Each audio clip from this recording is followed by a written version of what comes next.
तुम्हाला माहित आहे का, डॉक्टर बाबासाहेब आंबेडकर बौद्ध धर्माकडे पहिल्यांदाच कधी वळाले?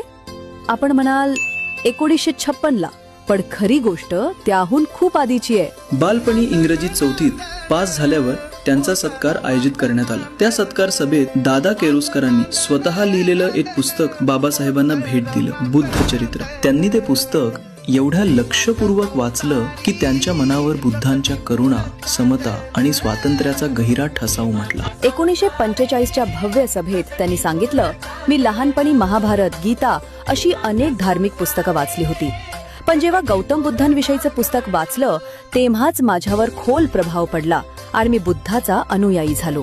पुढे ते त्या सभेत म्हणाले, हिंदूंनी स्वतःच्या भल्यासाठी बौद्ध धर्म स्वीकारलाच पाहिजे, कारण खरी समता, खरं बंधुत्व आणि खरं स्वातंत्र्य फक्त बुद्ध धर्मातच आहे. मित्रांनो, बाबासाहेबांचा हा संदेश आजही तितकाच जिवंत आहे. जर तुम्हाला ही गोष्ट प्रेरणादायी वाटली असेल तर या व्हिडिओला लाईक करा, तुमच्या मित्रांसोबत शेअर करा आणि अजून असेच क्रांतिकारी विचार जाणून घेण्यासाठी प्रबुद्ध टीव्हीला फॉलो करणं विसरू नका. आणि हो, प्रबुद्ध टीव्हीने वर्षावास आणि धम्मचक्र प्रवर्तन दिनानिमित्त खास स्पर्धा आयोजित केली आहे. त्यामध्ये आवर्जून सर्वांनी सहभागी व्हा.